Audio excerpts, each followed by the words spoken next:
Yep. We've got Elimination Chamber qualifiers, some new ones. AEW Revolution starting to take shape, and we're watching SmackDown. Watch it with us. It's Wrestling Uncensored.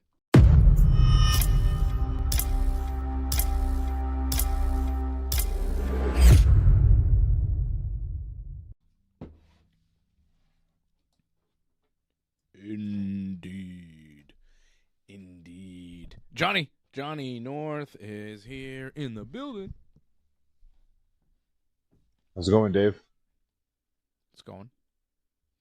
Seeing a promo for Brock Lesnar, the Beast Incarnate, set to return to Monday Night Raw this coming Monday. What does it mean? What does it all mean? I heard he's going to be in the chamber somehow. It might be kind of hard because didn't they already announce the last qualifying match? Yeah, but he's going to attack someone and take their spot. Possibly LA Knight setting up a match for WrestleMania. Yeah, I could see him attack LA Knight, but I don't know about taking a spot. I think that match will happen at Mania, but I don't think Brock's going to get involved in terms of in the chamber match, I don't think. Well, Cody's in the match. So someone could beat Brock. It'd be Cody. Randy's in the match, too. Yeah, I don't think Randy's going to beat Cody. Going to beat Brock, though. Not going to happen. No, but him and Cody can team up in the chamber to take Brock out. They can all team up to take Brock out. There's someone at least strong enough to beat Brock. Because usually Brock's unstoppable, but Cody can stop him. Cody can do it. Cody could do it. So, we'll see what happens with Brock, Raw. The rumor is him and LA Knight for WrestleMania. It's not really the match we wanted to see. I don't love it for LA Knight because I think he's probably just going to get beat up and beat at Mania. I don't know. Right. No, I don't disagree with you, but in terms of like marquee matches, though, that might be the biggest match for LA Knight up to this point in his career. Yeah. That's huge to wrestle Brock at WrestleMania. That's a big match. It is, but it's also not the best big match you could get at WrestleMania. There are better options. I mean, besides the world title match, I think Brock is like the big special attraction now. He kind of took the Undertaker spot. Good, though. I think beating Brock would be the move. That'd be something. Yeah, if it was Gunther, sure, but it's not, so it won't be. But just wrestling him doesn't even seem like that big of a deal. He's wrestled everybody. Like I said last week, I think, Omos wrestled Brock at WrestleMania. It's not a big deal. It's fine. It's something. But losing to Brock and getting suplexed around, I think, is not the most fun option. I'm sure he'd rather be wrestling CM Punk for the world title.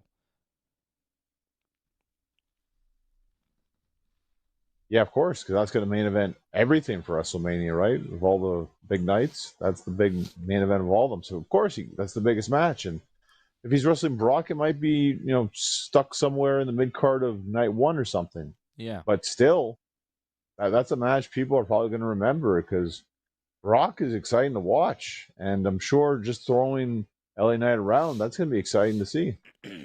Yeah, but at the end of the day, all you're going to remember is LA Knight getting thrown around and losing to Brock Lesnar, which doesn't do a lot for the LA Knight character going forward, and he is going forward, whereas Brock Lesnar probably disappears for 6 months after WrestleMania.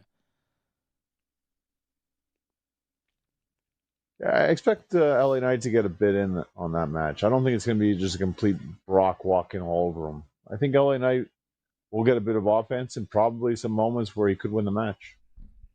You would hope. We'll see. He is in the Elimination Chamber, though, is LA Knight, Randy Orton, Cody Rhodes, Javon Evans. Javon Evans qualifying. When did he qualify? Did anybody qualify on Raw this the week? main event? Was that this It week? was the main event. It was the main event, yeah. Yeah, he was there with Gunther, and he qualified. Javon qualified in a match with Gunther and who was the other guy? Mysterio. Oh yeah, right. The forgettable Dominic. He was there. I found it odd that Dominic was in an Elimination Chamber qualifying match when he's held the Intercontinental title for a while and hasn't defended it in like 100 days. Well, you probably don't remember in AAA he suffered an injury and he's been out for so long because of that. Right. But That was his why, first when he match comes back, doesn't he have to defend the Intercontinental title right away? Why hasn't he been stripped of the Intercontinental title because he hasn't defended it? Remember the old 30-day rule? If you don't defend your title and every 30 days at least once, you're stripped. That's not in place anymore. And Dominic, he's held the belt. He's still champion. And he comes back, and for some reason he's in a qualifying match for the Chamber, and he's still not defending the Intercontinental title. Thankfully, though, we did have an Intercontinental Championship #1 contenders match between El Grande Americano and Penta that Penta won. So now Penta at some point should get a shot at Dom. We'll see what happens there. But the big story is Javon Evans winning that triple threat when I thought, and I think you thought, and most people thought Gunther would win and be in the Chamber. But he's not.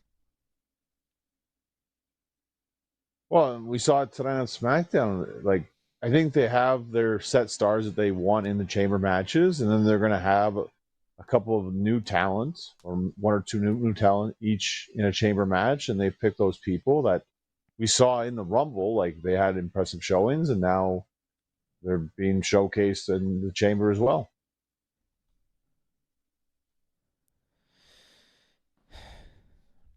We talked about Gunther's path to WrestleMania, and now it becomes even foggier with, we thought he might be in the Chamber, maybe start something with Randy and set up a match with Randy at WrestleMania. But now the path to Randy Orton in a match seems unclear.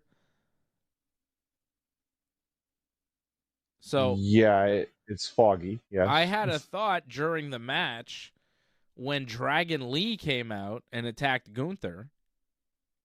I thought, oh, well, maybe Gunther will just retire Rey at Mania, because he's been retiring everybody. Rey is one of the greatest wrestlers of all time, Rey Mysterio. And, he can retire. I think, he's done enough. He's not the wrestler he was. He's not in his physical prime. He's been through a lot of injuries. The word was he only stayed around and signed another contract with the WWE so that his son could get involved and get a job. And now Dominic is established as a WWE superstar. He doesn't need his dad anymore to hold his hand. He can do it. I think Rey could retire and possibly be retired by Gunther at WrestleMania. That might be where we're going. I'm really not sure, but I'd be happy with that. I think that would be a logical step for Gunther. And I think you need to do something serious with Gunther at WrestleMania, given what he's done this year. Retiring John Cena and AJ Styles on the path to WrestleMania, you would think he would have a big match on the biggest show of the year. I don't see him retiring Randy Orton if they do wrestle, but I could see him retiring Rey Mysterio, and that's a pretty big name. That's a pretty big name. That's a pretty great wrestler. I could see it happening. I don't know what else Gunther's doing. Because, like I said, we thought, well, maybe Randy Orton, that'd be an interesting match. It would make sense. He's a big star, legend. Maybe Randy wins one for the Legends. But now that Gunther hasn't qualified and Dragon Lee attacked him during the match, maybe costing him, the Chamber spot, costing him his title match at WrestleMania, right? So Gunther's going to be mad at Dragon Lee. And then who's going to come help Dragon Lee? Rey Mysterio. So, seems about right. It's an interesting possibility. It's not what I had Ray checked in on for Mania. I had him in a 6-man tag, the way it's going. I think you kind of see how it's going with the Americanos. Yeah. I had Ray on the opposite team of that. I don't think that's going to happen, John. I think we're doing mask versus mask. Original El Grande versus new El Grande. There will be only one El Grande after WrestleMania. I believe that we will have a mask versus mask match at WrestleMania between the El Grandes. I don't think we're doing some sort of 6-man tag. That would suck. I just feel like, because they already came to blows this past Monday. Like, that's what cost them that number 1 contenders match, right? The original Gable, right, cost new Ludwig, like the match, right? The El Grande battle must be decided, and no bigger or better stage than WrestleMania to determine who is the true El Grande Americano. But I just feel that we're going to get that singles match sooner than Mania, I think, just the way it's been going. They already had a bit of a brawl afterwards, right? So I feel that we're going to get that earlier, and then that's why it would lead into that tag, because that's all that's going to be left at the end. And someone just made that comment, too, about AJ Styles is going to be on Raw this Monday. Yeah. So that might continue the Gunther story, I think, possibly. Mm-hmm. Interesting times with Gunther. We really haven't talked about that, like, El Grande Americano, new El Grande gimmick much here. But it's just, it's kind of a wild thing that they're doing. I don't think people realize how crazy it is. So Chad Gable, an American wrestler, was feuding with some lucha guys, and then to mess with them, pretended to be a great lucha guy who was El Grande Americano, who spoke no Spanish because Chad Gable doesn't speak Spanish. And then, he was doing this thing with the lucha guys, but then he gets injured. And the gimmick is so hot that they figure, well, let's give it to Ludwig Kaiser, who's a German guy who, as many Europeans do, happens to speak several languages, including Spanish. So now he's out there as the new El Grande Americano that everybody knows is not Chad Gable anymore, and he's speaking Spanish and is actually getting over with, I think, a Spanish audience in Mexico for AAA. Yep, he was. And he is accompanied by 2 British guys who I think don't speak Spanish, but are speaking in, like, Mexican accents and doing basically a Conan Eddie Guerrero style promo from 1997. Yeah, you got it pretty much down, that one, yeah. Which is nuts. Like, they're doing fake Mexican accents. I don't know how they're getting away with it. I think they're getting away with it because they're under masks, so people are like, maybe these guys are Mexican. They're not. It's 2 British guys. Isn't it Pete Dunne and Tyler Bate? It is, hailing from the Gulf of America. Right. So it's 2 British guys and a German guy. The German guy speaks Spanish. I don't think the other 2, maybe one of them does? Or do neither of them speak Spanish? I don't think either of them speak Spanish. I think as well as Gable was doing, when a couple words here and there. Yeah, Gable, he doesn't speak any kind of Spanish. So that whole gimmick is nuts. And now, I think they're doing a thing where in Mexico, where they run this gimmick, Kaiser El Grande is a babyface and Gable is the heel. Like, original El Grande, they don't like. But new El Grande, they do like. But in the States, it seems like original El Grande, they really like, but new El Grande, they're mad at and they don't like. So it's almost like a Bret Hart 1997 Canada-US thing where it flips babyface and heel. When Kaiser's in the States, he's a heel. When he's in Mexico, he's a babyface, and vice versa with Chad Gable. It's a pretty interesting gimmick that the WWE has. The fact that they also own this Mexican wrestling promotion and they're throwing these guys out there and it's gotten over is kind of nuts. The fact that they're on American TV doing like fake Mexican accents, talking about where are my Mexican people is also kind of nuts. It's got to end. And I think it ends at WrestleMania with Gable losing the mask and going back to being Chad Gable, and Kaiser and his crew continuing to be the Americanos. And none of them are American or Mexican. It's pretty good. It's a German and 2 Brits. WWE, brother. Only in the WWF, pal. Anything can happen in the World Wrestling Federation. Regardless of them not being like true Mexicans, I feel like in this gimmick, it's better than the gimmicks they had before. So I really hope they continue doing what they're doing because they're actually more entertaining with the mask. And Gable, I think, can do it without the mask. It's something he was just doing in the meantime. It suited the time that he was doing it, and it worked because the gimmick was over. But I think it's okay to pass it on. Yeah, I agree. Jason Pete, who's a member of the team over at join.ringsidereport.net. Thank you, Jason, for supporting. He says, the funny thing, he learned and mastered Spanish. El Grande Americano is over and hard in Mexico. And Jason knows this because he lives in Mexico. Jason is in Mexico, and he's telling us that El Grande, Ludwig Kaiser El Grande, is big time over in Mexico. Uh-oh.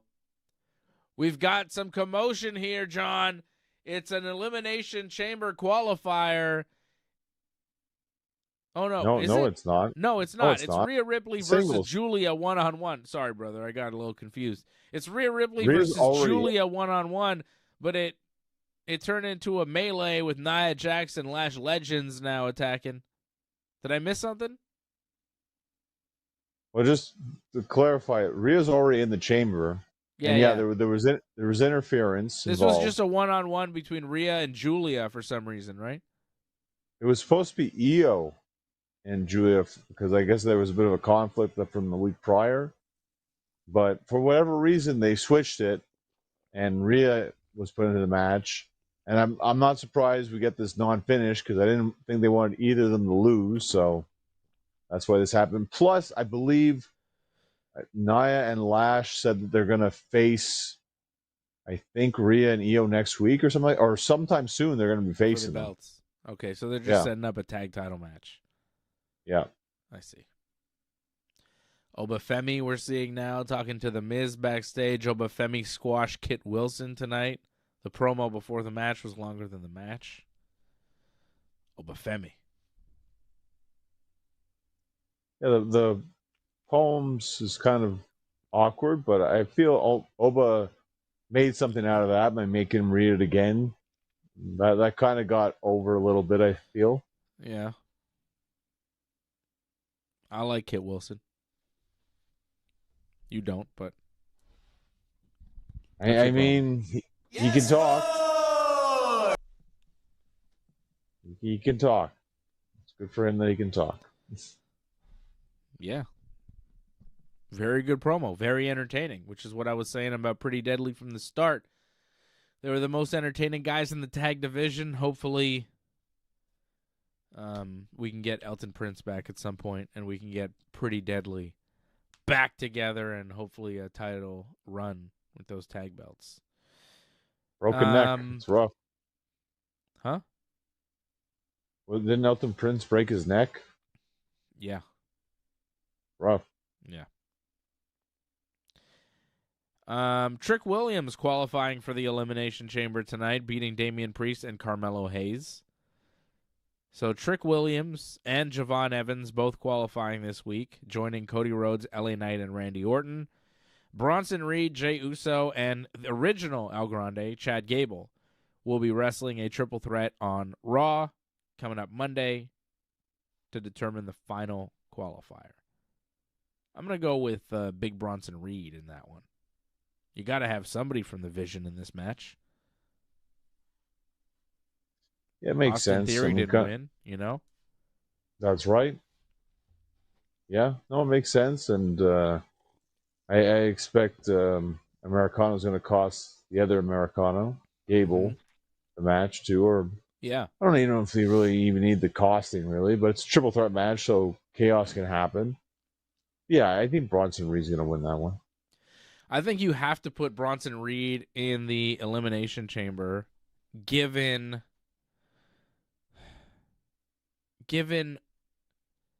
what Roman Reigns said about losing to Bronson and how it did nothing.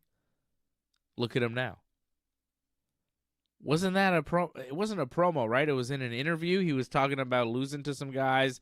I don't know if he mentioned Bronson by name, but you knew he was talking about him. And he was like, I come and I lose to these guys. And did he say Bronson specifically? It was something about putting over the new guys. The new guys are complaining, all this.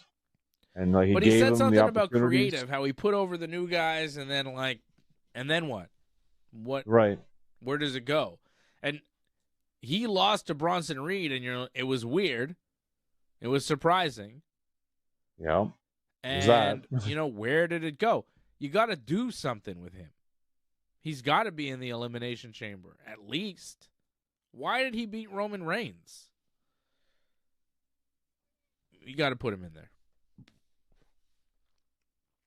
No, I agree. And again, I feel the Chamber was kind of lacking heels, both sides. So, yeah, you need to add some more heels. And he's a perfect heel. And like you said, the Vision needs to be involved. I mean, they're supposed to be a top faction on Raw.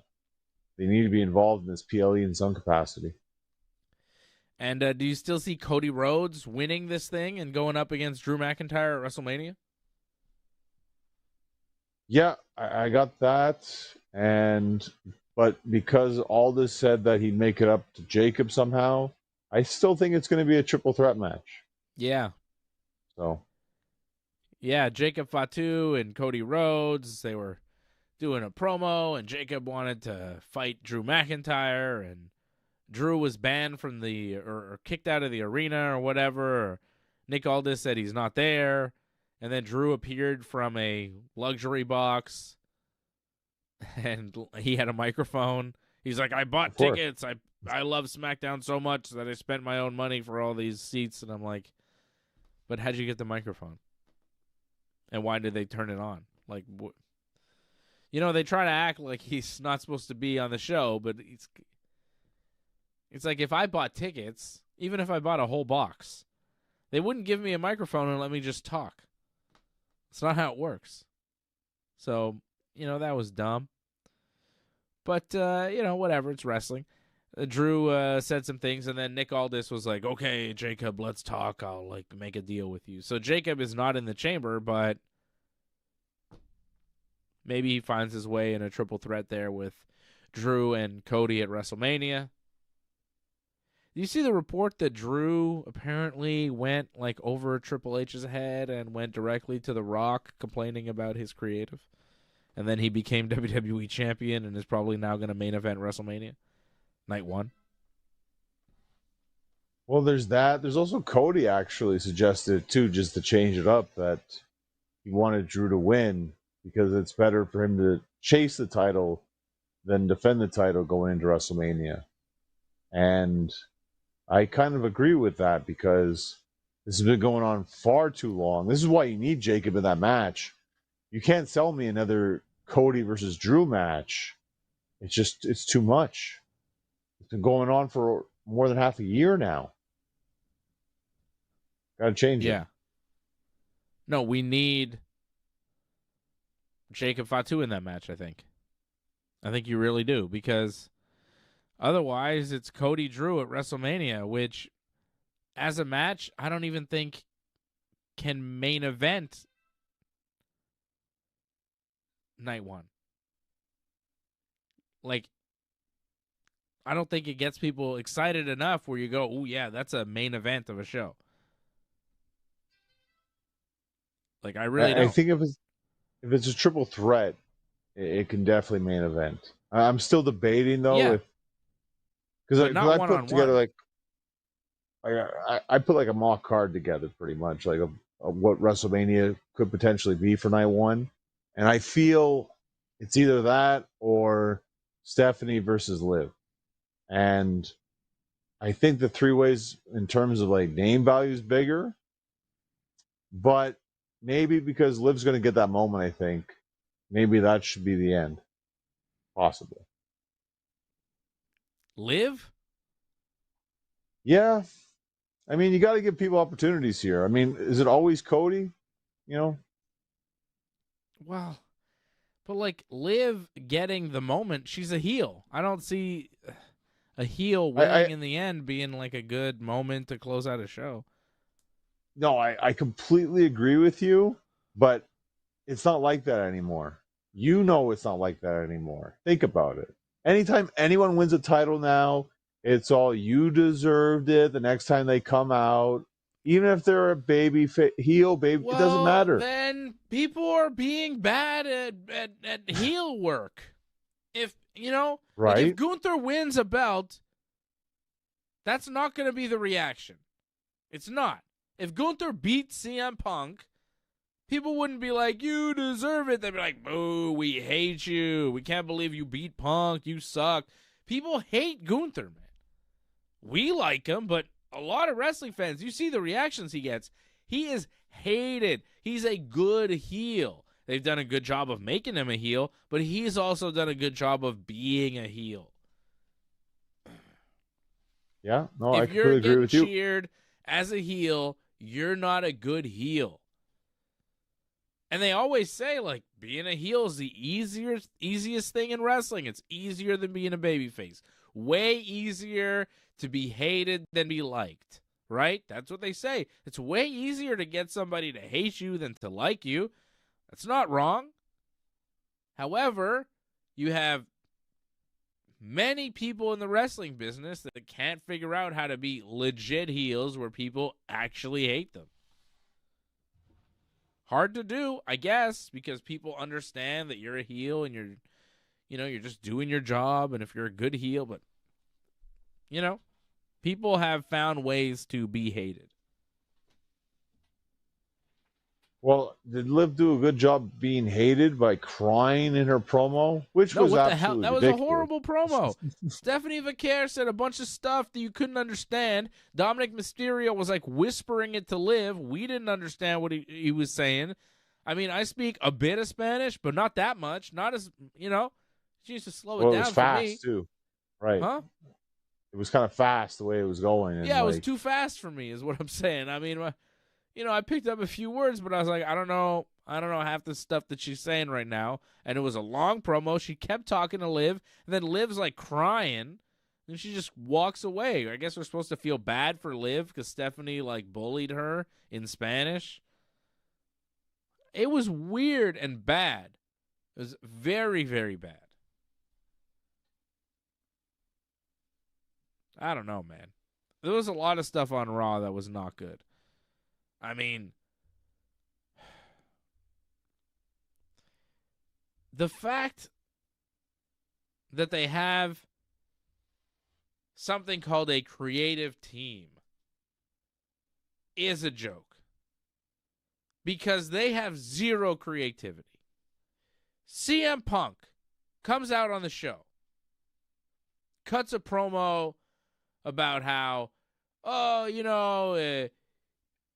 he's not jeopardizing the main event of WrestleMania by wrestling Finn Balor at Elimination Chamber, and he's going to beat Finn Balor, and he's going to wrestle Roman because he's a fighting champion, and this and that. And then Finn Balor comes out with his buddies, right? JD and Dominic. And Punk says, oh, Finn, why don't you hit me? I'm going to turn my back, and you can hit me.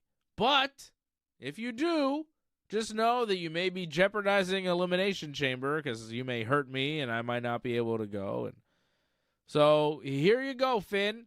Hit me. And then Finn, the Irishman, decides not to hit CM Punk because he doesn't want to jeopardize the match at Elimination Chamber. Okay? And then later on in the show, CM Punk's wife, who also lives in Chicago, cut a promo with Becky Lynch from Ireland saying, "Hit me, Becky. Take the first shot." And Becky, what did she do? She refused because she didn't want to jeopardize the match at Elimination Chamber. They literally did the same promo in the same show. It was outrageous. I'm watching this going, I see in the Punk promo and the Finn promo, and it's like, whatever, standard WWE fare, normal stuff. And then you go, wait a second, AJ and Becky are doing the same thing? They're doing the same thing. They used to do this where, like, on Raw you'd have a promo, and then on SmackDown you'd have a promo. It was very similar, different characters, but they were saying the same things, and the setup was the same. And then they'd have a match, and the finish was identical, and you're like, oh, they're just recycling stuff. But at least that was on a Raw and a SmackDown. It was different shows. Now they're literally recycling their creative on the same damn show. And the fact that more people aren't up in arms about this astonishes me, because we watch these shows and they're supposed to have a creative team. They're so impressed with their creative team, they have a Netflix documentary series for 2 seasons, probably a 3rd and 4th on the way, about how great their creative team is. These people are doing nothing. I don't know what they're doing, but they're not creating anything. They're regurgitating the same stuff they do each and every week, and they're repeating themselves in the same 2.5-hour block of programming. Punk and AJ and Becky and Finn did the same promo this week. How do they call themselves creative? When stuff like that happens, that feels like the left doesn't know what the right is doing, kind of thing, where one person's writing one part of the show, another person writing the other part of the show, but they're not working together and realizing, hey, we're doing the exact same thing on the same show. That's the problem. Like, they're kind of doing their own little separate things, and no one's bringing it all together for whatever reason, because, like, you're not wrong about that. And it's bad because it stands out. Like you say, AJ and Punk, you know, husband, wife. Yeah, it kind of really stands, same show, stands out. Doesn't look too good. It was crazy. I couldn't believe it. I was like, yo, there's 2 people from Chicago, husband and wife, cutting the same promo with Irish people that they're wrestling at the Chamber. And then the Irish people don't want to fight them. It's the same thing. Oh, and it gets worse on Raw. We can talk more about that. We had an elimination qualifying match, right? There was a 3-way. Natty was in it. Remember that? They said Natty, Bailey, Asuka. Yeah. And they said Natty was trained by Stu Hart. And I'm like... Oh, a little bit, probably. Well, I don't know about that. Like she started training in like 2002, didn't she? Well, like officially, Stu, like... but I mean, he was her grandfather, and she probably was in the dungeon when he was there at some point. Right, but... Like, you know, Stu passed away like in 2003. Like, I don't know, in that time frame, he was doing much training. A loose, I mean, you know. Wow. It wasn't loosely said. It was straight up said, oh, trained by Stu Hart. Like, whoa. Like, whatever, trying to keep the name alive. That's not bad. I don't, you know, but another thing too, Natty, like, not amazing. No, but Natty, new gimmick, has never won. Yeah. It's really hard to get over when you never win. Are you surprised? Not really, but disappointed. Like, at least I thought she'd get something. Nothing. Like, but still feuding with Maxine, which eventually I think Maxine's just going to straight up beat her. Really? Yeah, because, like, if they can't give Natty anything, besides that, she just gets a mean face. It looks like she's about to like take a dump. Like, it's hard to get behind her. I don't want to be behind her if she's taking a dump, by the way. Oh, jeez, John. So crude. Unbelievable. Hey, that's just being factual. That's uncensored right there. I don't want to be behind someone taking a dump. All right. Johnny Uncensored. I mean, I don't think many people do. Some people do though, probably. I would guess. Vince? Yeah. Oh, hey, Vince. Hey, let's. I mean, are we gonna talk about the Janelle Grant? Janelle Grant, the woman who accused Vince McMahon of all these things that he, possibly did. She spoke today for the first time, and I watched 15 it. minutes. Yeah, it was interesting. It was interesting. I don't know.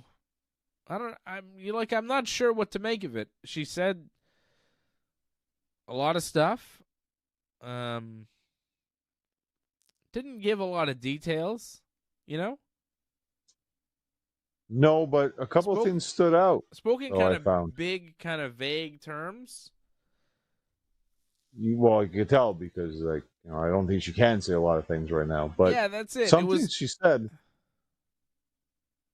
something that stood out to me, we talked about this when it was happening, right? When WWE did a storyline that was very similar to what's happening, with the whole court case. Remember what happened with Dom and Liv, and there was a love letter and everything?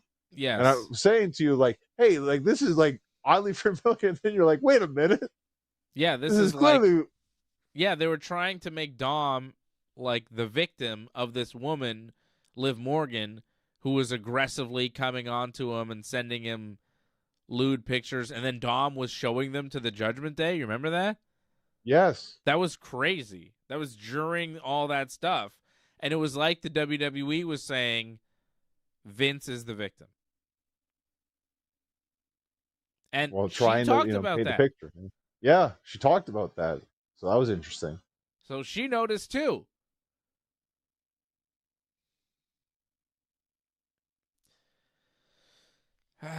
Yeah, and so she talked about, the current management in the WWE and what they're responsible for.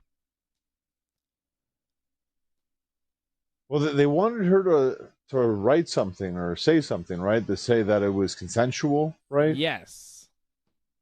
The WWE did. That's right. what she says. So I guess we'll find out in June, right? Because that's going to be the court case. Yeah. Yeah, it was just interesting to hear her speak. I don't know what's going to come of it. It's ugly. It's very ugly.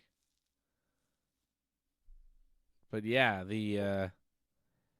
that story that the WWE did, it was very Vince-ish, Take something real and you think I'm the bad guy? I'm not the bad guy here, pal. I'm just an innocent victim. Okay. Well, let's remember too, you're a billionaire and WWE, you're an innocent victim. It just, come on, man. I just, I'm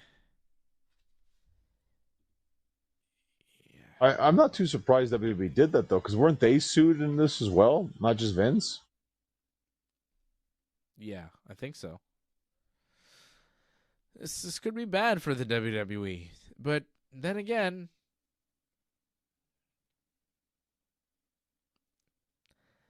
I have no faith in their system to actually prosecute or hold any kind of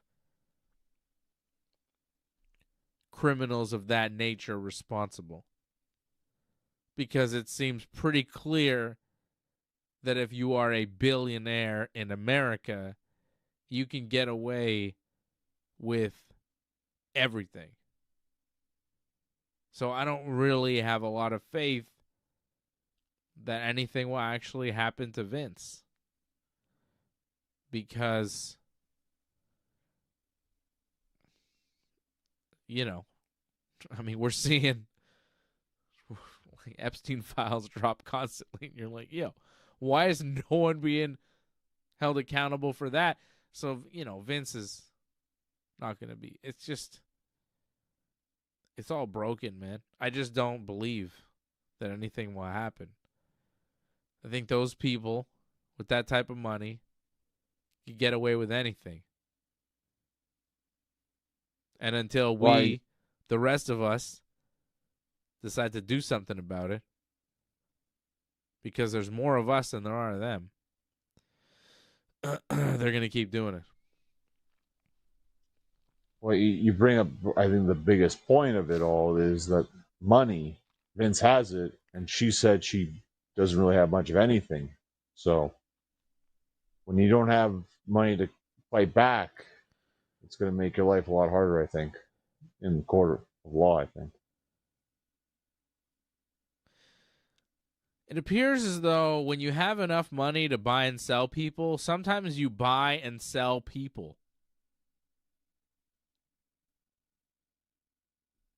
That's what the FBI was going after, it looked like, or from what she was saying. The FBI.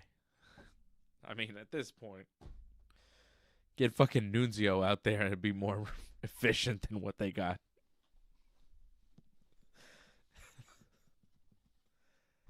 Oh, that was a deep cut FBI, ECW, Nunzio joke. Lil Guido. Well, WWE too. Yeah, Nunzio in WWE. I gave him his WWE name. Were they FBI in WWE? Yeah, right? The full-blooded Italians? Well, they had that ECW run for a little bit. Yeah. I met him once, Nunzio. It was really awesome to meet him. Told him, it was a great honor to meet him. Hell of a wrestler, brother. Well, that's it. That's what I told him. Very good. Talented technician. We went from Epstein to Nunzio in one step. That's Wrestling Uncensored, baby. We are good. We are good. Did you watch the Vince crash yet? No. I sent it to you. No, I didn't see it yet. Oh, my goodness. You got to watch that. That's insane. I'm surprised Vince is still alive. That was nuts. Vince hits that car so hard, bounces off of it, loses parts of his car. It's nuts. And, he's got just kind of what the heck happened? I don't see it. This video's weird. It's distanced, no? Well, it happened so fast. It's almost instantly. When the video starts, the collision happened. Oh, he crashes into the side. Yeah. Well, he hit the car driving first, and he keeps driving. Why does he keep driving? Well, he pulls over.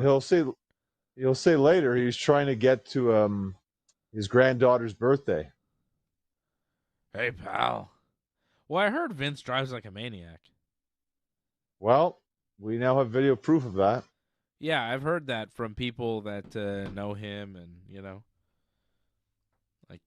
Bruce Pritchard and Gerald Briscoe. They all don't want to drive with Vince because he drives crazy. So, yeah, I'm not surprised. JR want to see his kids grow up, so. Yeah, exactly. A lot of people have said that about Vince. Not surprised he had a big crash. He seems fine, though. I mean, he's fine now. That was back in that was the same day that Hogan passed away. That was back in July, I think. Wow. 31st, something like that. Hogan passes away. It's Hogan from beyond the grave going, "Give you a little push, brother." It may have been an hour before or after Hogan had passed. Crazy. And announced we almost lost Vince and Hogan on the same day within hours. It should have happened. Would have been perfect. Poetic. I'll say it. Vince should have died. He should have died that day. He cheated death. He's an evil man who cheated death. Ah, poor Vince. God bless. We love him. We love him. We hate him. We don't know how to feel. I'll tell you how to feel, pal. Well, I'm feeling things for this main event. I'm feeling it should come to an end soon. Yeah, I'm feeling like it sucks. This is such crap. I can't believe my son-in-law's in charge. He's such an idiot. It's funny. I read people think this should have been a WrestleMania match. I'm like, yeah, I don't think that's a good idea. Aleister Black should not be at WrestleMania. At all. He's not good enough. How about that? Well, He's not good enough. He's not over enough to be on WrestleMania. I don't care that he's one of the characters on the show. WrestleMania should be the biggest and best people with things going on. This guy never has anything going on. His promos are terrible. His matches are boring. He's not good enough for WrestleMania. Leave him off. Some people just don't make the cut. he if I remember correctly on my list, he's on the borderline because like I have a ladder match for WrestleMania, so U.S. title ladder match. He could be in it. He might not be in it.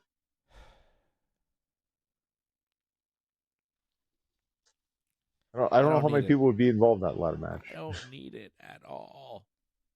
I don't need him around. So Raw this week was, not, I would say not good. Right? Not good. Honestly, like, I mean, we came off of like almost a pay-per-view, like high quality pay-per-view with the AEW Grand Slam Australia. Right. And then you go to watch Raw, it's like, well, this is a huge step down because you can't. You saw top notch. Yeah, you can't like top notch wrestling, and like Raw just felt like we're just going through the motions here and rough promos all around. Yeah, Punk couldn't even save the show. I mean, honestly, I think you've been the best part of this show. It wasn't really great, but it was still the best part. It wasn't great. Well, that's it. It wasn't great. Probably the best part of the show, but still not even that good. It was a rough show. Should be better on Monday. With Brock. You hope so. Yeah. AJ. What is this? Styles. Cody Rhodes is chasing who? Drew McIntyre? Through the arena? During this match? What is this? I mean, why not? Because shenanigans have to happen during the main event. Okay. Oh, there's Aleister Black hitting his spinning kick. Is that it? Is he going to beat Randy? It's 11 here. Should be over. He beat Randy. The fuck? Did Randy get distracted by Cody there? Is that what happened? He must have been distracted. Maybe. Couldn't have just beat him clean. Maybe we'll have to see this again at WrestleMania, possibly. I hope not. I didn't want to see it the first time. Yeah. Aleister Black just beat Randy Orton. Now Cody Rhodes in the ring. Drew McIntyre outside the ring. Did I miss something? Did Drew interfere here? Yeah, Drew, I think you missed the part where Drew hit Randy with the belt. Oh, he hit Randy with the belt. That's why Randy lost. Okay. I didn't see that part. But if anything, that sells it more that Randy would win the chamber, right? Because Drew and all that. Doubt it. Well, I highly doubt it too, but what are they doing? Yeah, I don't know what this is. That was weird. Oh, well. SmackDown's over. Elsewhere on the show, Kiana James qualified for the Women's Elimination Chamber, beating Charlotte Flair and Nia Jax. What? Shocking. Shocking. Very shocking. That was the craziest thing that happened on SmackDown. Maybe the most shocking thing in WWE this week, to be honest. I know you talk about Javon Evans, but honestly, Kiana James, that's against two top stars in the women's division, and she advances. Wow. Surprising. Yeah. Well, it's one thing for Javon to qualify over Gunther and Dom, but it's another thing for Kiana James, who's what? And she qualifies over Charlotte and Nia? That was surprising. Big surprise. Yeah. Well, also, too, because Jade, right before the match even happens, Jade and Charlotte have that confrontation. Yeah. Felt like Charlotte was winning. makes me think maybe they weren't supposed to make that more of a bigger thing than they actually made it. Maybe, I don't know, because like now we're not getting that clearly whatsoever. Like if anything, now I feel like it's almost like set match done. Like it's Tiffany versus Jade at WrestleMania. That's what it feels like. Or maybe Rhea. Yeah, But that's Rhea's got it. the tag belts. You figure she keeps them? I don't know. Unless I they switch figure the it. belts before Mania. That's it. I mean, if they want to change it up, and like the biggest match they could do out of all the possibilities is Rhea versus Jade. But yeah, maybe they won't switch it up. Because I also put down for Mania like a tag team turmoil match for the women's titles. So Yeah. basically like a gauntlet kind of thing. And that could be a big match. So Yeah. I don't know. I think there's a lot of options still on the table. I think Rhea and Jade would be a massive match. I think that match would be big enough to main event night one over whatever Cody's doing. yeah, no, I agree with you, but I don't know if they're going in that direction. So Well, Elimination Chamber will be next week. We'll get a lot of answers to our questions leading into Mania next week. Liv Morgan still hasn't picked somebody, but it's going to be Stephanie Vaquer. So the women's chamber winner will likely face Jade Cargill, Tiffany Stratton, Rhea Ripley, Alexa Bliss, Asuka, Kiana James have all qualified. We'll have one more qualifying match coming up on Raw. It'll be Raquel Rodriguez, Kairi Sane, and Io Sky in a triple threat for the last spot. Big Raw. 2 final qualifiers, Brock Lesnar, AJ Styles Appreciation Night. Final Raw before the Chamber. Gearing up for Mania. Final Raw in February. Big times. I just realized that apparently we have 2 PLEs in May. Because they announced the Clash in Italy, which is May 31st. We already have Backlash May 9th. Okay. So we're just going to be bombarded with PLEs after WrestleMania now. I can't think about what's happening after WrestleMania yet, John. Let me get through the Chamber before I start thinking past Mania. I'm not ready. You know they're going back to Saudi Arabia, right? Like, again? When? June for Night of Champions. They love it. They love it. They can't stay away from Saudi Arabia. Fantastic. All right. AEW was in. Oh wait, one more thing though. We didn't talk about the crate that appeared on Raw and SmackDown. You really stopped me to talk about the crate? I want to know what's in the crate. What do you think's in the crate? Well, it's not Chris Jericho because apparently he's still under contract with AEW. He had his contract frozen and he's not coming to WWE. Ever?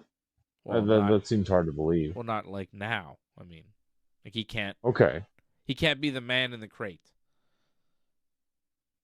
Well, here's another thing. There's a man in a crate who's just been in a crate, going from Raw to SmackDown, stuck in a crate.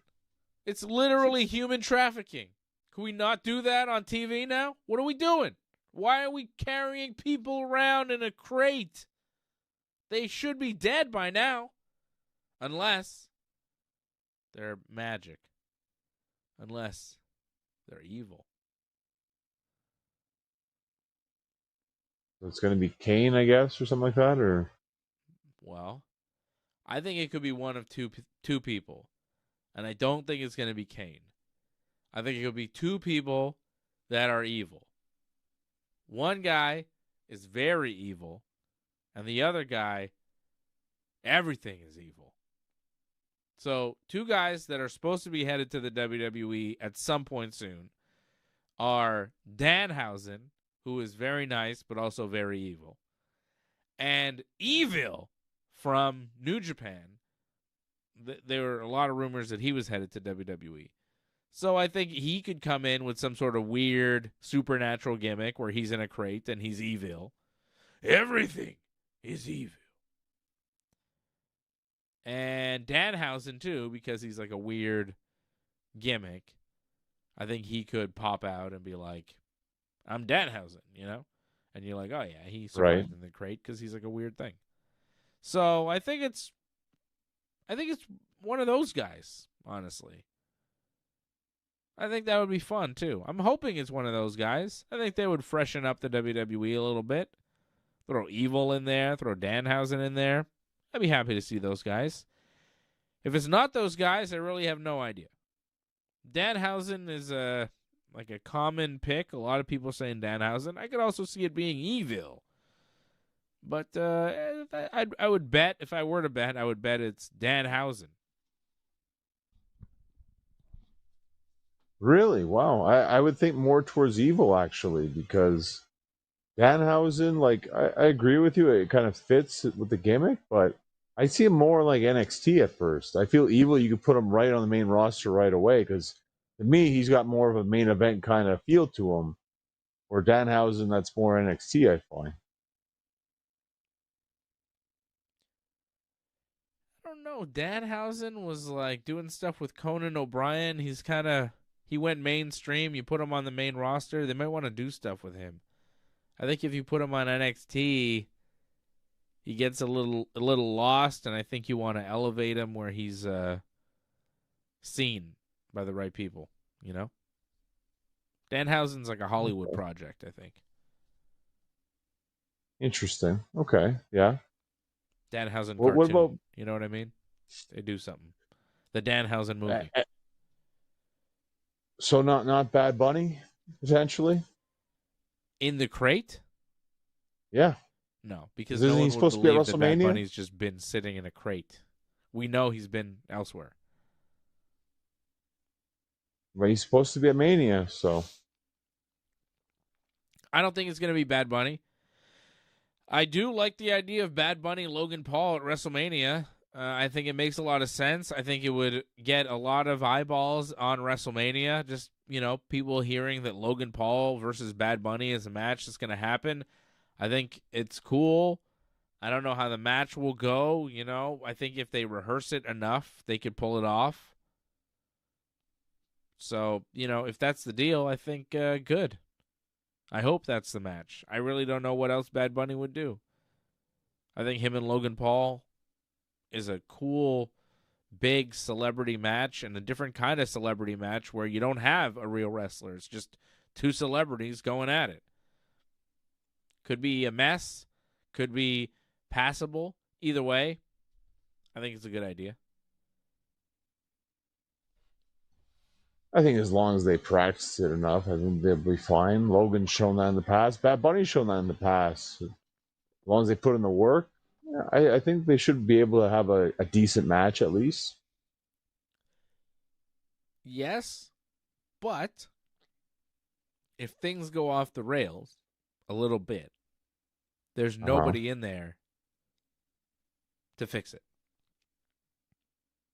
Yeah, but you put safeguards in there. That's why you put the salad dressing, you put a bunch of weapons, you put the Vision involved, Damian Priest or something, like you have salad Paul dressing. Heyman ringside telling them what to do.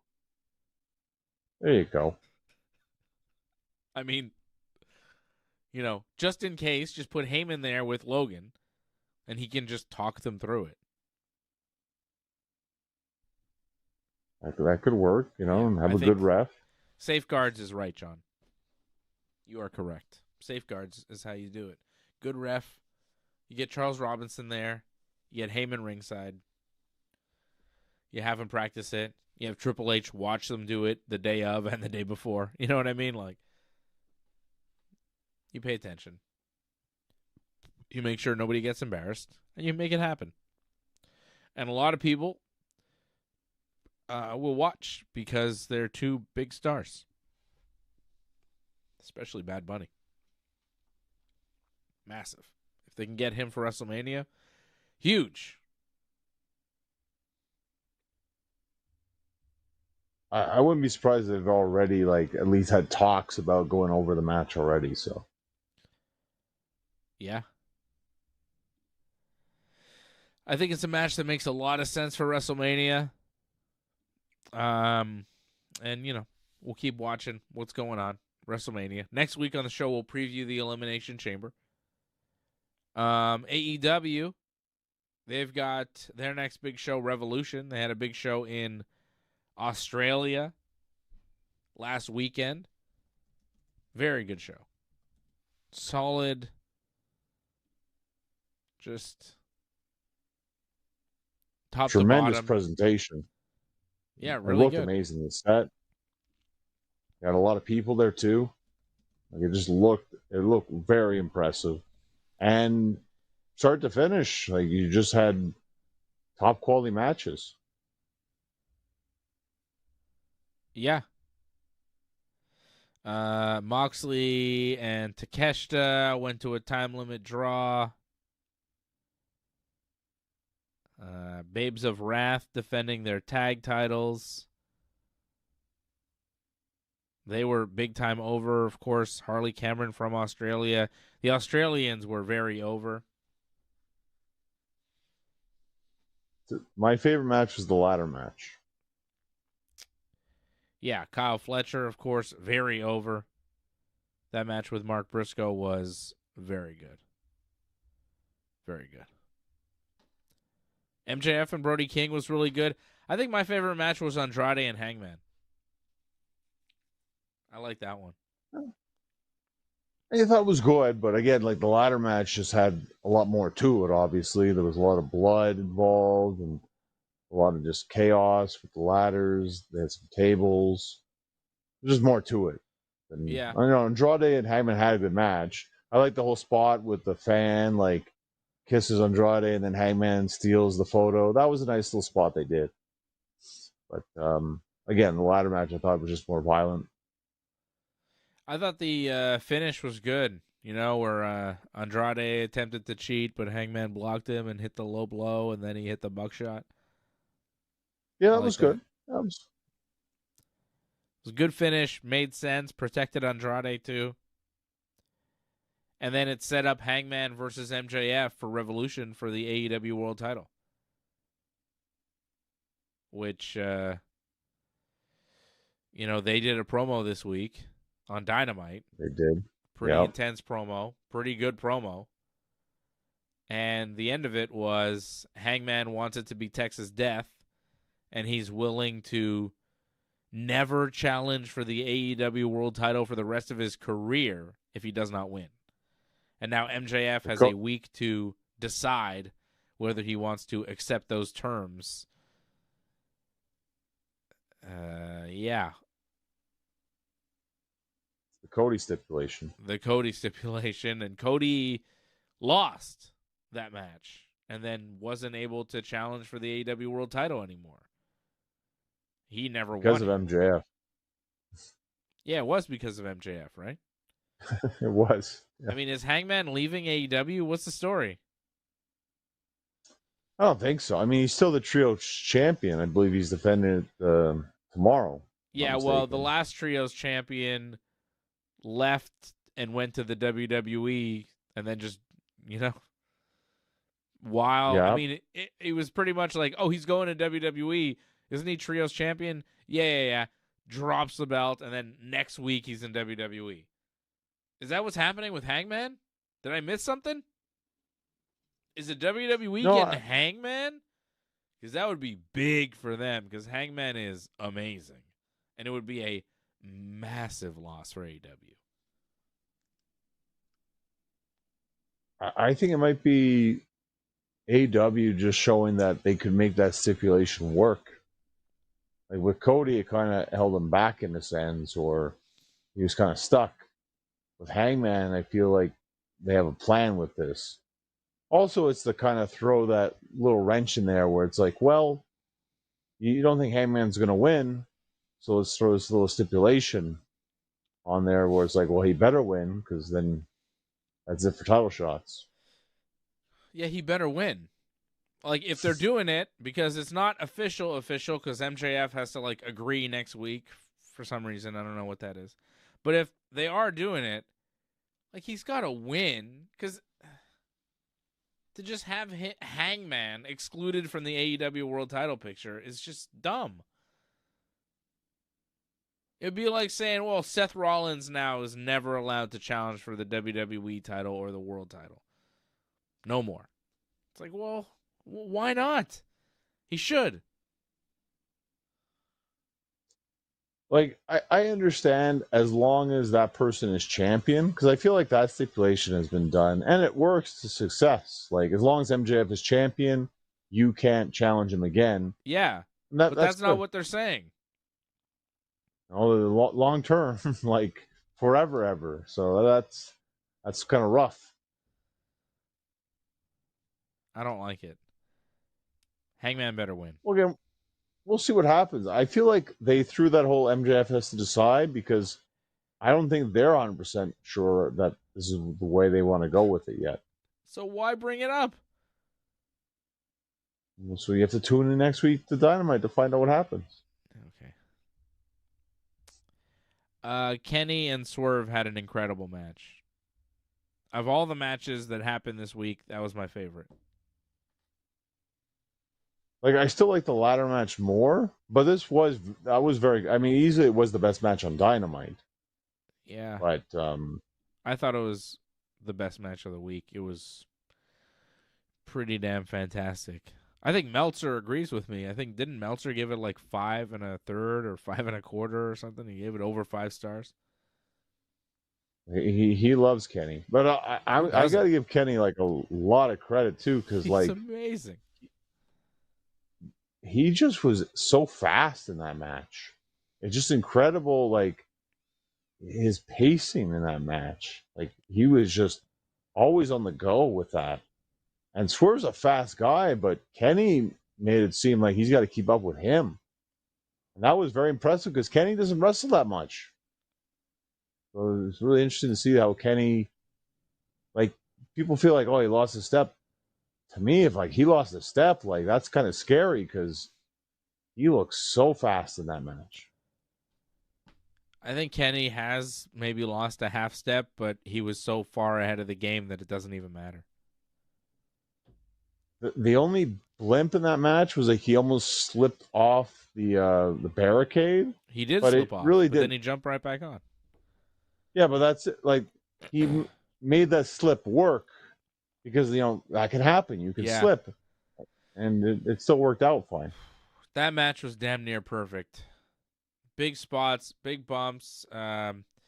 The V-trigger on Aubrey Edwards was like perfectly executed. The camera angle on it was perfect. Like Swerve was so good. Swerve is looking huge too. He's so jacked these days. Looking massive. Yeah, the match was nuts. And then the post-match where Swerve hit the vertebreaker through the table on Kenny. Yikes. Well, it was neat that they were booing him before he really turned heel. So that was interesting. Yeah. The fans knew ahead of time. And Swerve beats Kenny, too. I mean, obviously with the referee thing and the exposed buckle and all that, there was a little bit of shenanigans involved. But yes, he did beat Kenny. Yeah. Hell of a match.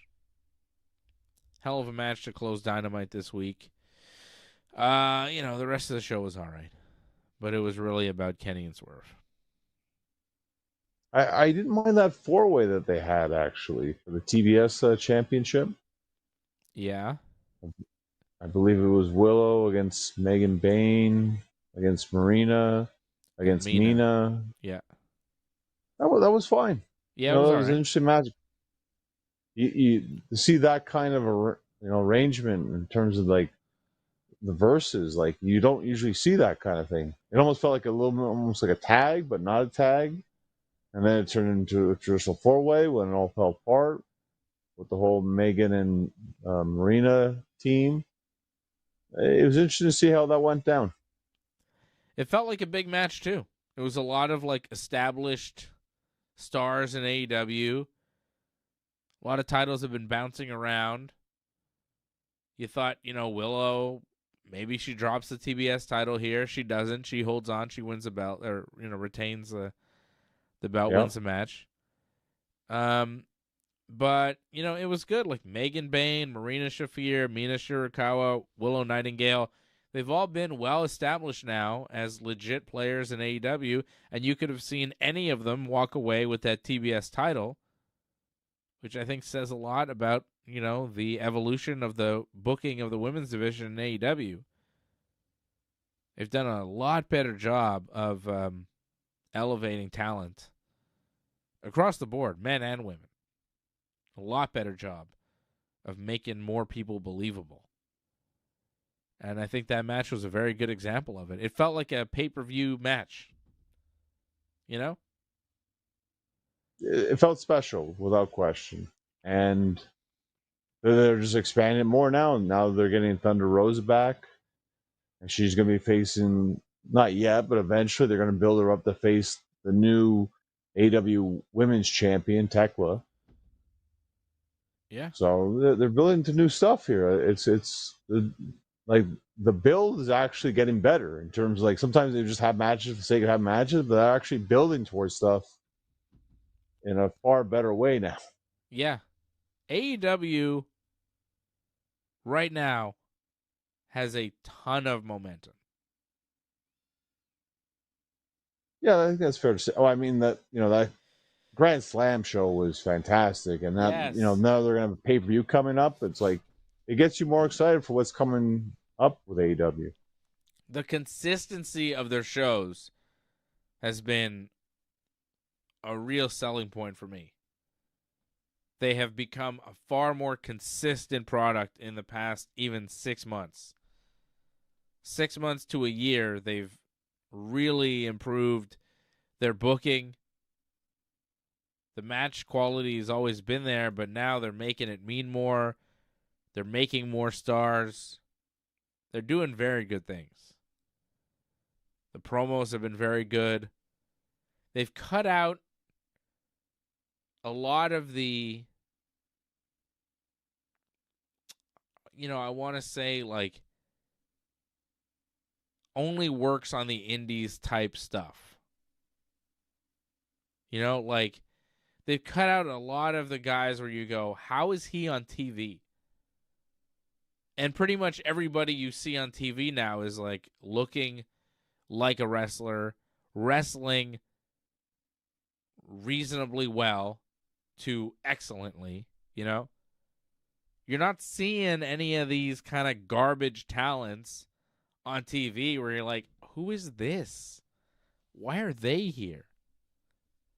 Like, you look at Dynamite this week, it opens with Jon Moxley and Mark Davis. That's a solid match. Mark Davis is a solid-looking guy who looks like a wrestler, who can wrestle. Busted his hand. Yeah. The match was good. You got Brody King in there. He looks like a wrestler.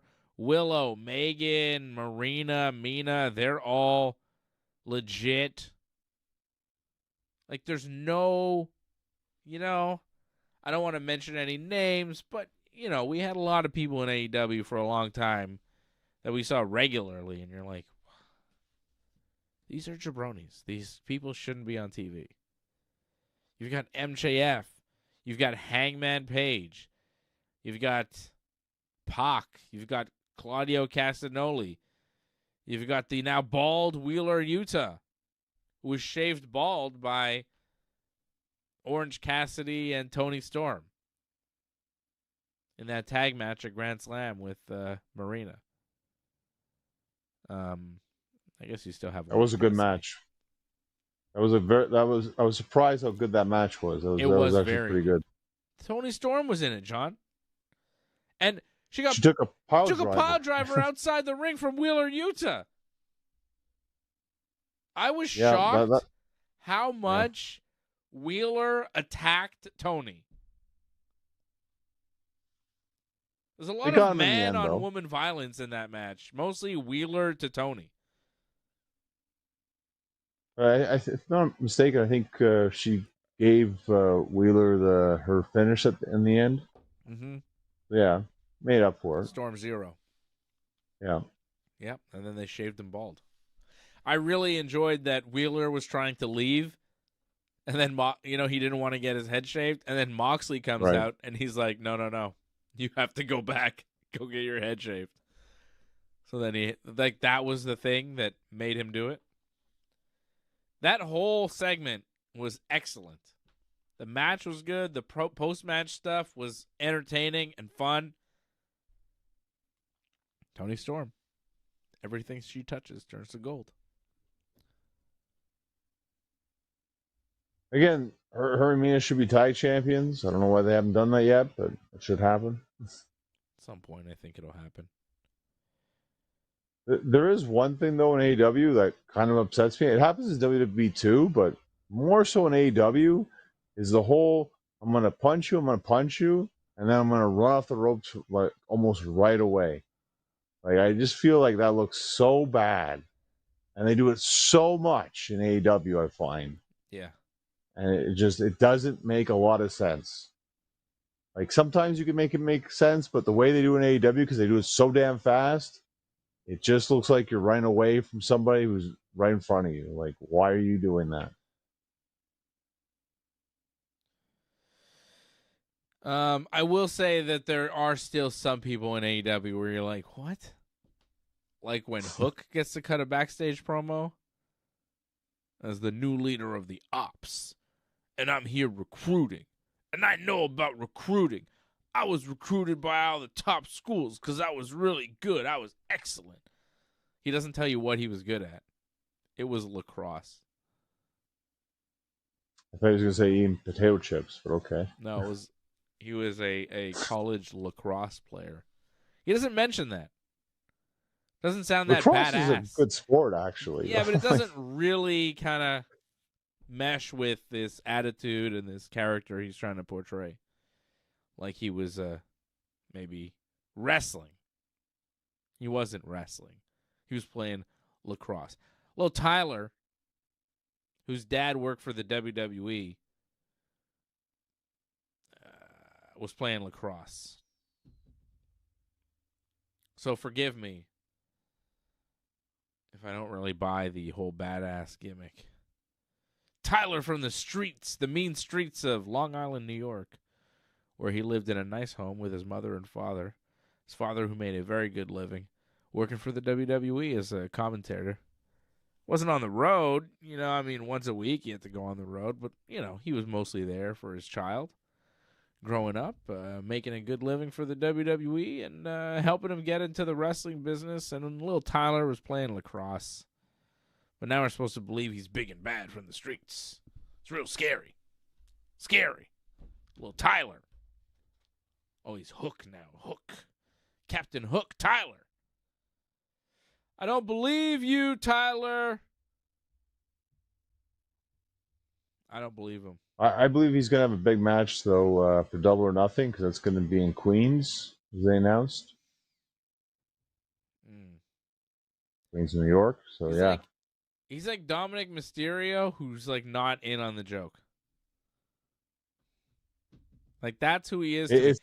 To me, Hook is like Dominic Mysterio. He's like a pretend badass. But Dominic knows that he's not a badass. He's not from the streets, from prison, and he plays into the joke. Hook, like his father, wants you to believe he's somebody he isn't. Taz wanted everybody to believe he was a shooter and he could fight and he could beat everybody up and you don't want to mess with him. And until RVD, who's actually a tough guy, who actually is an accomplished martial artist, was like, yo, shut up, Taz. Whoop your ass. Taz was like father, like son. That's what it is, man. He's pretending to be this guy that he's not because the guy that he is, he's embarrassed about. Just like his daddy. Everybody knows this. This is a known fact. So, get out of here, Tyler. The worst part of Dynamite. Tyler. It wasn't Alex Windsor and Jamie Hayter's new tag team, no? Nah. It was Tyler. It's always Tyler. Sucks. I just I hate the attitude because you go, come on, man. Stop pretending. Like, Dominic Mysterio, you're Dominic Mysterio. You know? He should have been better than that, but yeah, no, he's fallen into that, sadly. Yeah. You know what's crazy? He's worse than Dominic Mysterio. Dominic is actually a much better talent. In every way. Dominic is so much better than Hook. I mean, Dom's strikes are still garbage, but Dom can bump, though. Yeah. And he can cut a promo. That's another good point, too. He understands he does have, what his character is. Hook wants you to believe he is some big, bad, tough guy. That is his gimmick. That is who he wants to portray. What he doesn't understand is he's not that guy, and he should play into that. That he's a guy who wants to be a big, bad, tough guy, who wants you to think he's a big, bad, tough guy, but really he knows that he's not. Because that's a better character. But he doesn't know that he's not. He thinks that he is. So, whatever. In AEW, you can get away with that. In WWE, Dominic got thrown around by Brock Lesnar. He understands who he is. You know what I mean? You don't feel so tough when Brock Lesnar is picking you up with one hand and throwing you 10 feet. I'm sure there's a bunch of people who probably could do that in AEW to Hook, but he's protected, so that won't happen. Not that many. Well, I think Archer could do it. I think Brian Cage could do it. Yeah, those guys, they're not doing it. Brock Lesnar has the backstage power to do whatever he wants to whoever he wants. Those guys you mentioned do not. Yeah, so Dynamite happened. It was all right. It was all right. We did have the Beast Mortos wrestle Kevin the Jet Knight, which was kind of all right, guys, what are we doing here? Why? That was one match that I didn't need to see. I was happy that they made it official FTR Young Bucks for the pay-per-view. Yeah. Pretty good match. I liked FTR cutting that promo, with Stokely in the ring. Stokely's on the wheelchair. And then the Young Bucks show up behind them, super kick him. Stokely's reaction was really good. Acting like he didn't know that they were there, and then realizing they were there. Taking the super kick. It's good. That's Revolution. It was good for the crowd, asked for the super kick before they even happened. So I don't know that that's ever happened before. So that's kind of neat for the Bucks. Bucks were very over.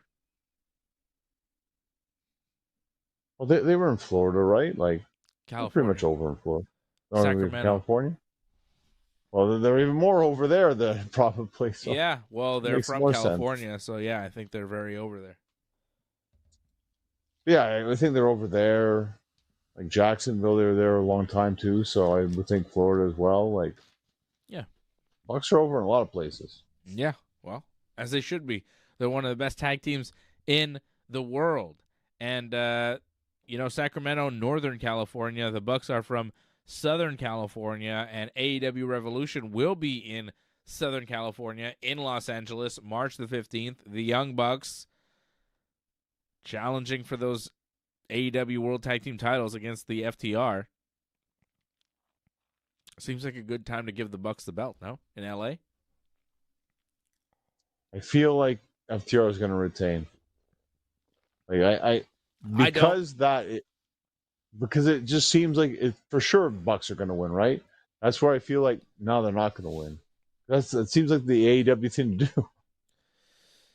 But I don't know. I think it would be the combination of the whole Young Bucks redemption story. They were evil, they were rich, and then they lost everything, and they were still evil, and they were heels, and all of this, and they were poor, and then they came back, and they redeemed themselves, and they fixed their relationship with Kenny and Hangman. Now they get a match for the tag team titles. They're back in action. They're back with a title shot, and it's against FTR, and it's in LA. It seems like kind of the storybook ending to this chapter for the Young Bucks, where they're finally back to being who they once were, the babyface Young Bucks. Yeah, it's too perfect. That's why I feel like the Bucks wouldn't win at pay-per-view. John, you never want the happy ending. You don't like it. Is it ending the pay-per-view? I mean, if it's ending the No. pay-per-view, that makes sense. But if it's not, I think Hangman Page winning the AEW title ends the pay-per-view, beating MJF. I think MJF's going to retain on that one. But that sucks. Come on, man. MJF, this reign is just starting, man. So Hangman will never be AEW champion again? I mean, they got to fix that. Like, that shouldn't be the stipulation, but, I mean, if that's the way it's got to be, that's the way it's got to be.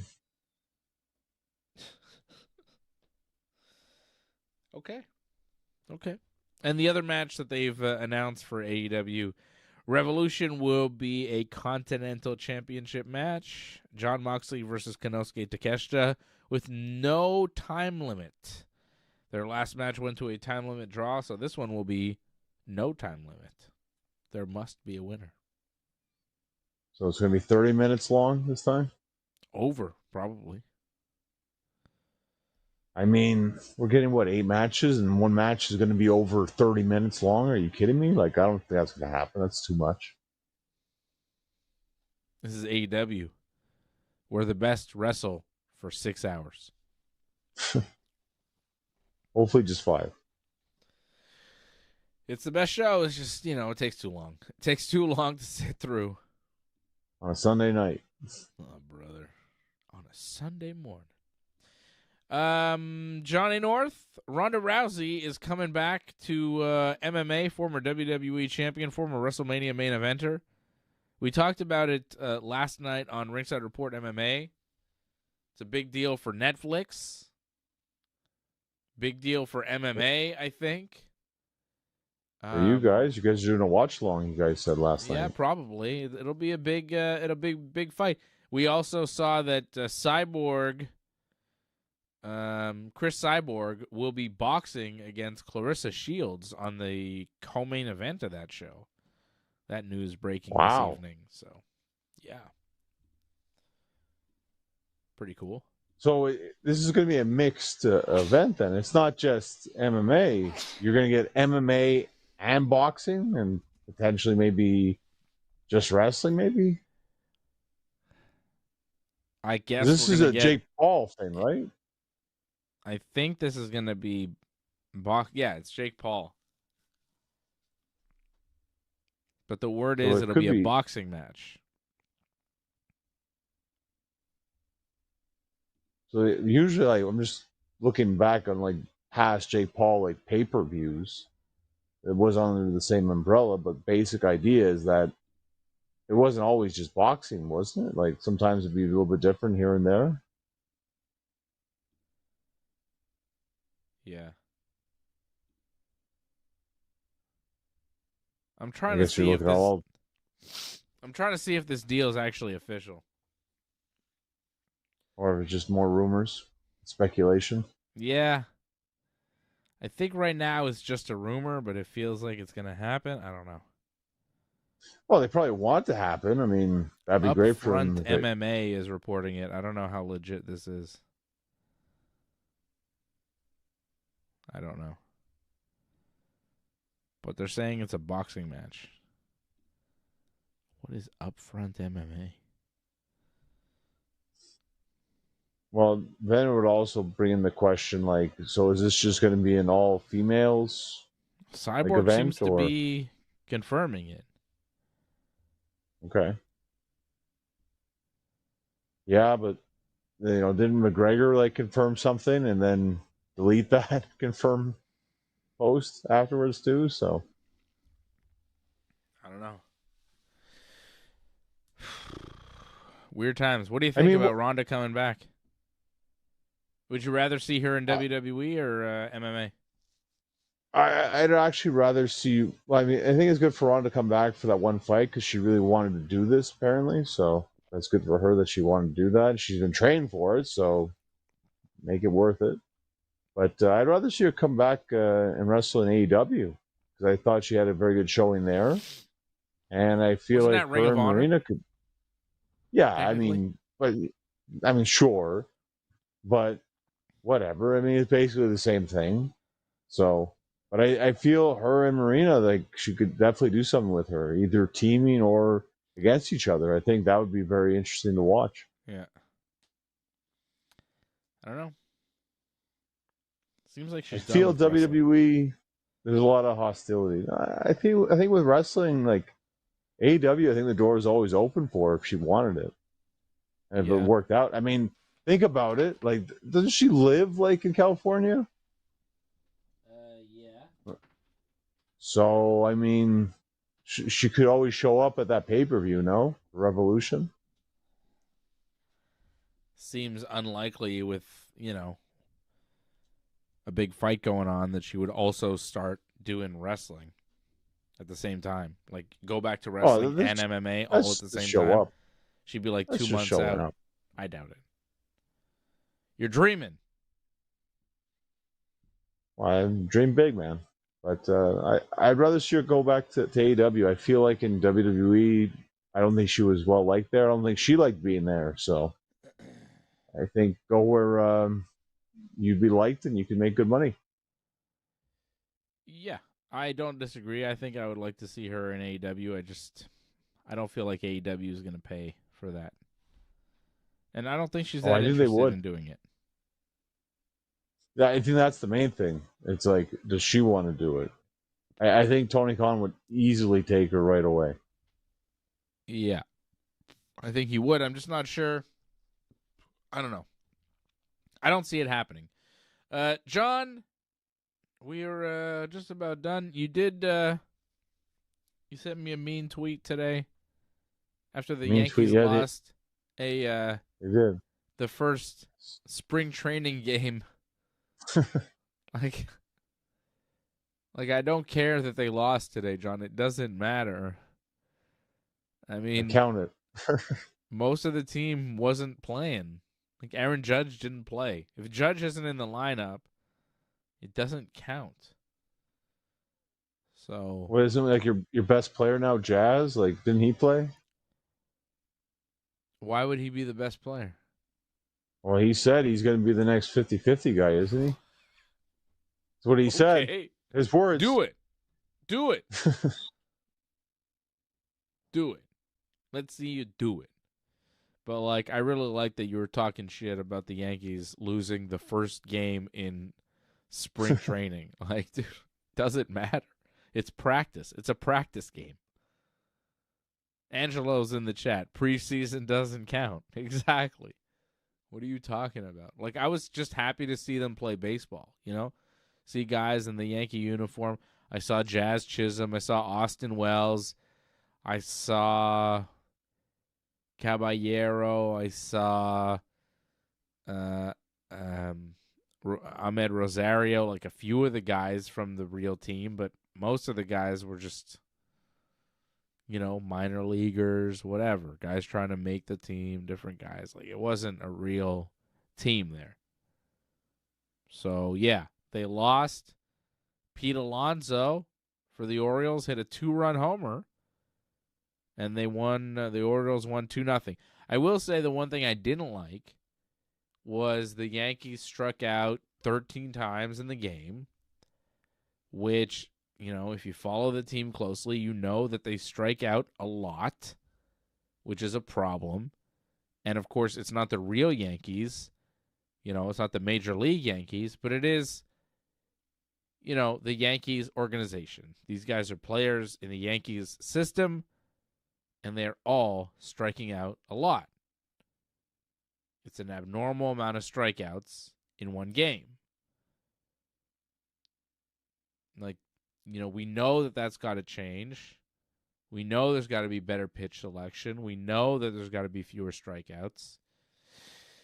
And obviously, the one game today means nothing, but just from an organizational standpoint, it's been hammered in from anybody that's paying attention. Like, they need to strike out less because they're either hitting a home run or striking out, and it's hard to win baseball games when everybody on your team has the same profile offensively. If you're hitting home runs, it's great. When the Yankees hit 2 or more home runs in the game, they have a good record. When the Yankees don't homer in a game, they lose, and it's usually a bunch of guys striking out. So to see that today was kind of like, oh, man, we're striking out again. That sucks. Very Yankees. Typical Yankees. Quiet bats, a lot of strikeouts. No Judge in the lineup. Bats were quiet, struck out a lot. Like, that's kind of what they do. So, in a way, it meant nothing. But in another way, it was kind of like a little slice of what New York Yankees baseball is when we're really not doing well. So, it didn't feel good seeing that. I wanted to see them hit some dingers. I wanted to see Wells and Rosario and Jazz hit home runs and feel good and look good and get a 6-2 win. But instead, you lost 2-0. So, obviously I want to see them win every game, even if it is preseason, but who cares, right? Yeah, but the strikeouts are bad, man. No more strikeouts. Stop striking out so much, Yankees. We're worried about the season. We're all worried about the season. All Yankees fans are worried about the season, thinking we're gonna stink, thinking we might finish in 4th place in the East. But all the projections from all the stats and all the Vegas odds and everything have the Yankees projected to win the American League, be the best team in the American League, to have more wins than any other team, and to go to the World Series. I mean, they're projected to have the best record in the American League this year. Projections don't mean anything, but, a lot of people are kind of panicking in Yankee land because we didn't make any big moves in the offseason, but they still finished with, tied for the best record in the American League last year with the Jays. Problem is they couldn't beat the Jays, and they probably won't be able to beat them again this year, and then they'll suck again. So, that's really the main issue that Yankee fans are having. It's like, oh, yeah, well, we got a good record, and we should do well, and we should have a lot of wins, and we should beat the bad teams, and cool. Could we beat the good teams? No. We'll see. Maybe this is our year, man. Baseball's crazy. Baseball gods and all that. Garrett Cole could come back and be amazing. Everything could work, John. Or everything could be bad. You never know with baseball, right? That's why you play the games. It's not played on paper. I just found it very upsetting when I see this graphic and it shows like the Yankee players walking out of the snow and into like spring, and I'm like, it's not like that here for us. So that got me a little upset. Well, that's a metaphor. I felt like I had. It's supposed to get you excited. It's like, hey guys, look, baseball's back. Spring is around the corner. It's coming, John. I know it's like snowing right now where we are. It's like a big snowstorm this weekend, I think. But I am feeling good because I saw baseball today. I'm going to see baseball again tomorrow. And the World Baseball Classic starts in like under 2 weeks. March 4th. Well, I'll get excited for the gold medal game on Sunday, like many other people. I know you don't care about the Olympics. You don't care about athletes. I understand. Well, I don't really watch winter sports. I'm not a big luge fan. I'm not a big hockey fan. So I don't really watch those sports. So the Winter Olympics don't really interest me because I don't watch any of the sports in it. But I do understand that Canada is going to play a gold medal hockey game on Sunday against America. This is the men's hockey team. The women's hockey team played a gold medal game against America and lost. In overtime. Yikes.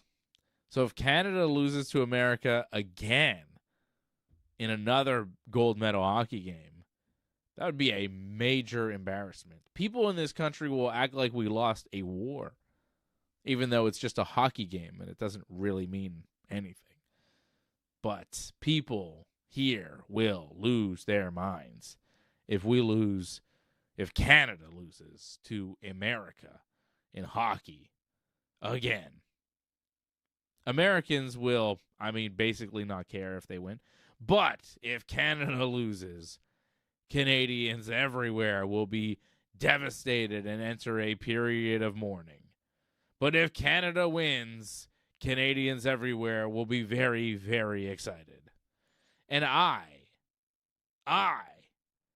will take advantage of Canada playing on Sunday morning and get my ass to the grocery store because it will be empty on a Sunday, which is always nice. Because usually you go Sunday morning and it's crowded and there's people there and it's annoying. But I know that Sunday morning, everybody will be watching hockey and nobody will be at the grocery store, leaving it empty and clear for me.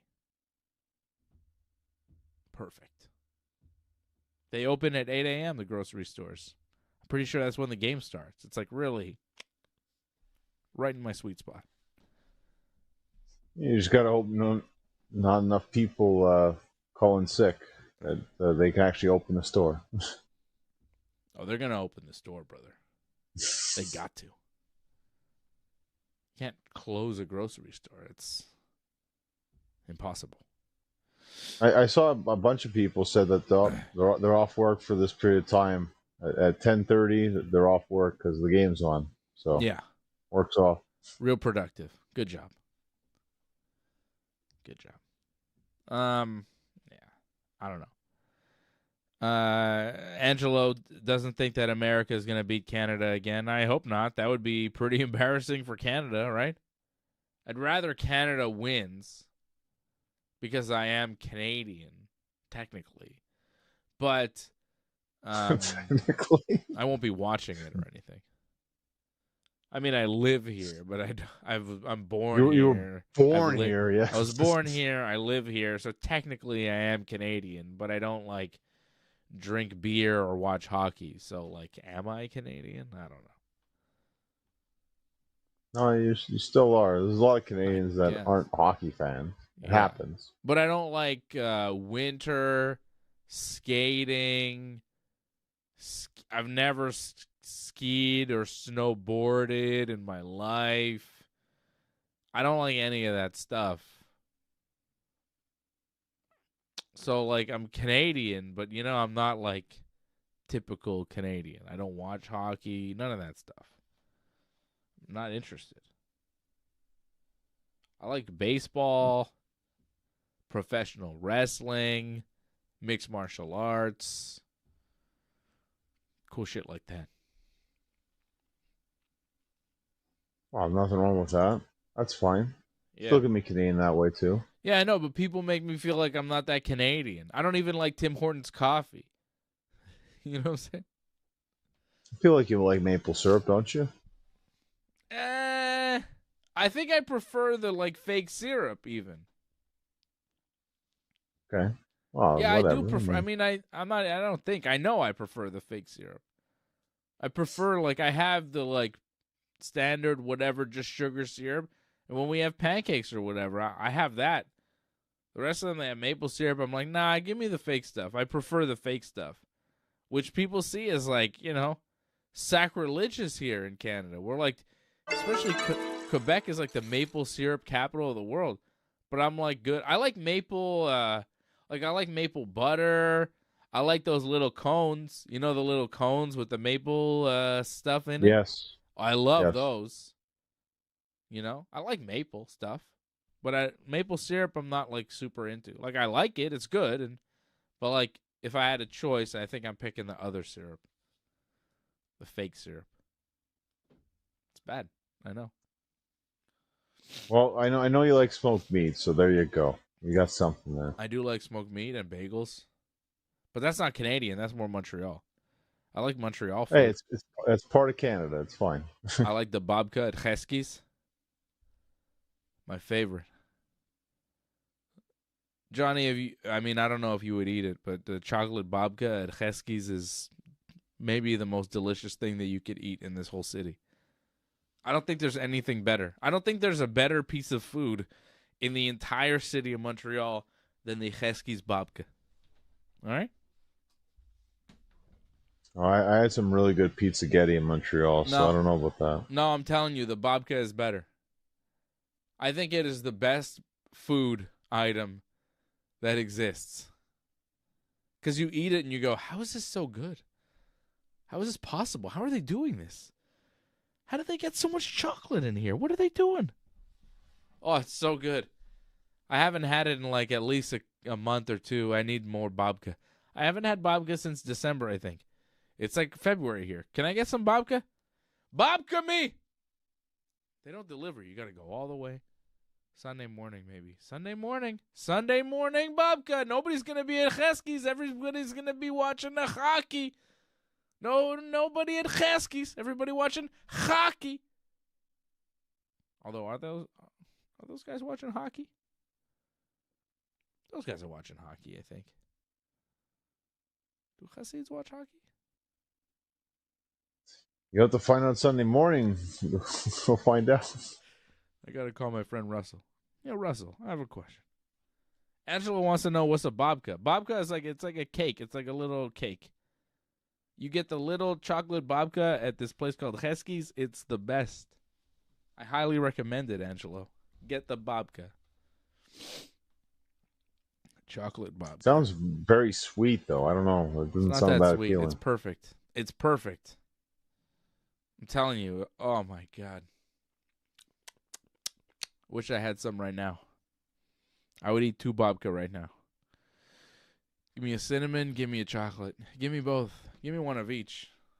No, I want 2 chocolates. I want 2 chocolate babkas now. Babka. Okay. That's it. I got to go eat something because just thinking about babka is getting me excited. All right. That's it. We've done it. Thanks, everybody. We love you. We'll see you again soon. Angelo, Jason, Pete, you guys are awesome. Thanks for supporting. Join.ringsidereport.net, membership.ringsidereport.net, and go to our website, ringsidereport.net. What? Next week, it's the big Elimination Chamber preview show. Yes. Thanks for sticking with us to the end. We would really appreciate it if you could help us spread the word. You know the drill. Hit that subscribe button. Flip those notification switches. We are an audience-supported network, so consider becoming a recurring supporter at membership.ringsidereport.net.